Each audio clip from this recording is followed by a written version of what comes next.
Hey there, welcome back to 7 Minute Books.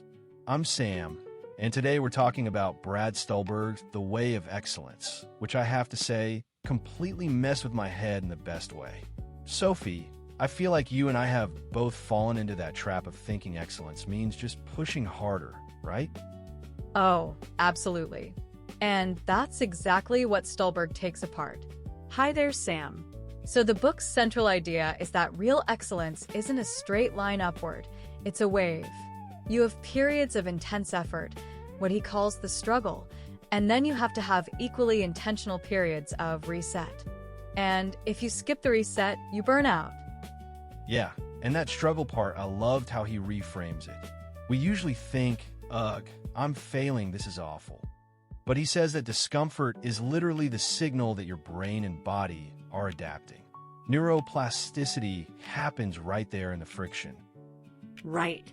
But here's the part that really got me. He says the struggle alone isn't enough. The big mistake high achievers make is staying in struggle mode forever, thinking more effort always equals more results. But it doesn't, you just get injured or burned out. That's where the reset comes in. And he makes this really interesting distinction between recovery and rest. Recovery is like sleeping and eating well. But rest is active. It's doing something that genuinely replenishes you, like being in nature or a creative hobby, not just scrolling your phone. Yes, because most of us are chronically underrested. We're always on, even when we're off. And he argues that the reset isn't a reward for hard work, it's a prerequisite. Without it, the growth from the struggle doesn't stick. So the wave is struggle, reset, struggle, and reset. But then the book moves to this bigger idea, the mosaic. And I think this is the part one needed to hear most. He says we're told to specialize, to find one thing and become a master. But that's fragile. Exactly. A mosaic is a life with many tiles. Your work, your family, your health, your hobbies, and your community. And if one tile cracks, you lose a job or go through a breakup, the whole thing doesn't shatter because you've got other tiles to lean on. It's resilience through diversity. And that connects to what he calls a grounded identity, a sense of self that isn't dependent on external success. You're not just your job title or your latest achievement. You're rooted in your values and your character. Right. He talks about self-observation, stepping back and noticing your thoughts without being consumed by them. Like, I am not my fear. I am the one who notices the fear. That space gives you freedom to choose how to respond. And then there's the part about suffering. I was bracing for some superficial, just think positive stuff, but he doesn't do that. He says pain is inevitable, but you could transform it by turning toward it with acceptance, not resistance. Yeah, it's about asking, what can I learn from this? Instead of, why is this happening to me? That's post-traumatic growth. But he's clear that it requires community and self-compassion. It's not automatic.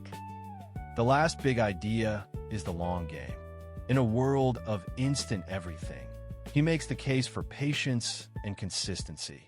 Showing up day after day, not for the viral moment, but for the slow, steady compounding of small actions. And he ties it all together with Keystone habits, small, non-negotiable practices that anchor your day. For him, it's a morning routine with quiet reflection, movement, and journaling. Not for productivity, but for presence. Honestly, the one thing I'm taking away is permission to rest without guilt.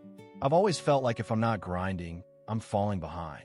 But Stulberg shows that the reset is where the growth actually solidifies. It's not laziness, it's part of the process. And if you want to go deeper, the whole library is over on 7minutebooks.com/app with over 6,000 fiction and nonfiction titles you can read or listen to in any language. It starts at $2.99 a month, $9.99 a year, or $19.99 once for lifetime access. So the book's real message is, excellence isn't about becoming a machine, it's about learning to ride the wave, build a mosaic, and play the long game. That's something I can actually live with. It really is a beautiful, humane take on high performance. We'll see you in the next one.